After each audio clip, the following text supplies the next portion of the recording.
Hey guys, how you doing? So unusual setup, but I want to show you something on the computer too. So first off, I want to show you did another small flipper. Now finally I made myself number one. It's not the smoothest one yet. It's working well, you know.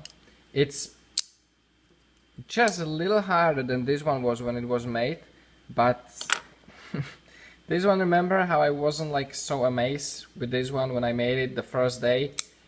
This one is just as smooth as any other really well made flipper. It just works itself in, those washers, I mean the bearings and everything inside.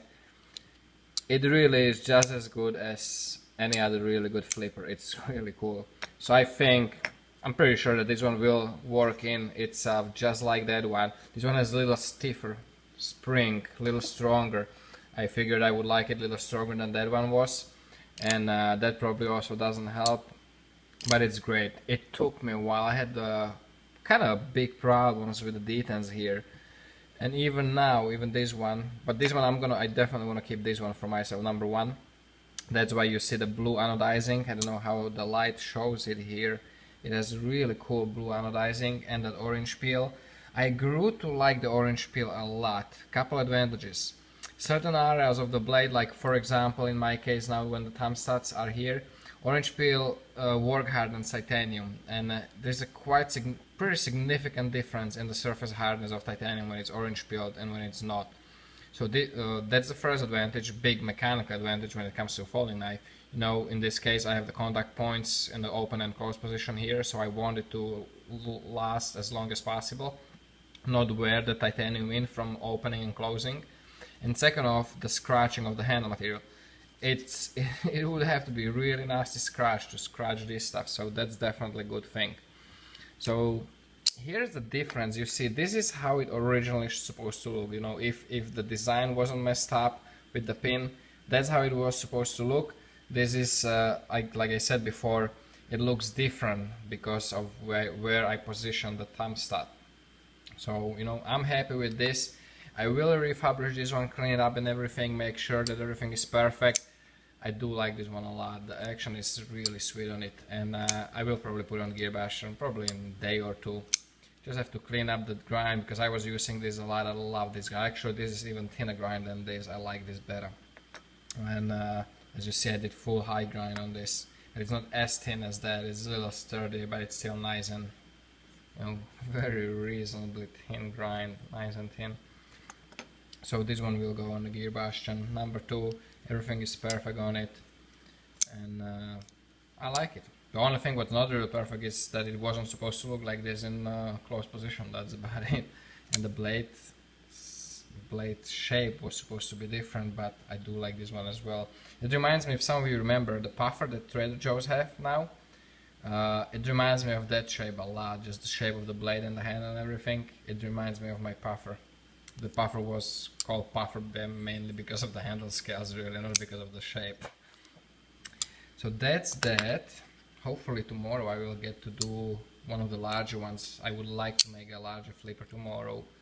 Those are kind of nicer to make because they are working the way they are designed to be working. So there's no tweaking and no problems really. It's just, you know, doing my own thing as long as the lock isn't gonna give me a problem. I like that. Another thing is I want to give you a little heads up. There are really cool new blades on Gearbastion. Really cool one, and this one, you know, you guys know I'm not crazy about that. But there are some really cool stuff. My good friend is listing some of his own personal collection and uses from Dalen Farnham. Really amazing knife maker. They look amazing. I remember he showed them to me a couple of times before, every time we were talking on the phone. And this guy's work is amazing, and I think it's actually, I mean, those are not cheap knives. Some of those are big, but I do like them. Or look at this hawk, really cool looking hawk.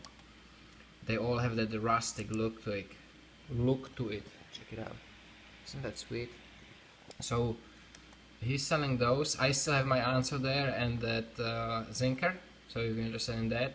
There's also a Microtech, custom Microtech kill switch, really cool one. I like that. I think automatic. And there's another answer actually, funny enough. And here's Amnamzam. I think Kylie's selling his Amnamzam, Strider. There's some cool stuff, some Bassi. Here's the Bassi, here's the Fairham. Cool stuff, so definitely go check it out, guys. I'm telling you, Gearbastion is a cool place, and it's gonna grow only bigger and bigger, so definitely go check it out. And one last thing I want to show you, you notice the cutting board underneath. It's actually not a coincidence. We just went to the stores today. I've seen this there, and not that I need a cutting board, I do have a nice bamboo big cutting board, but it just caught my eye, the wood structure. And first I thought that it was some laminated, you know, glued wood, because it actually looks like bamboo. From the texture of this, it looks like bamboo, but this isn't glued. This looks like it's actual some piece of wood that is ridiculously hard, just like bamboo. It feels very similar to bamboo, and the grain structure, if you look into from the side, it reminds me of bamboo. It looks just like bamboo, but look at that thing.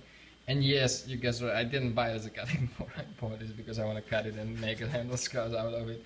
I just thought it was so cool. It's such a large piece of wood, perfect thickness for my fixed blades. It was only $5, so I mean, don't buy it, right? You gotta. It's so funny, like how unexpected you can come across to such a cool things. And I think this definitely is a cool thing. It's nice and flat. It's gonna make perfect handle scales. I do want to use it on one of the larger ones, you know, going this way, is that way, that grain is nice, and it's gonna look like it's book matched, really. And one more thing, we went to the beach today again, afternoon, and I'm actually editing a video right now, which is gonna be pretty cool, I think, if you're into the outdoor stuff. It was the best snorkeling till, you know, to date. It was really cool. I caught the flounder. That guy, really nice one. It was pretty decent size. I mean, you see my fingers there and his head. It was a pretty nice size flounder. And I caught a puffer fish, and I've seen thousands and thousands of fish. So that's gonna be editing there. So I hope you guys will enjoy that. Guys, thanks for watching. Take care, stay safe, and remember, don't cut yourself.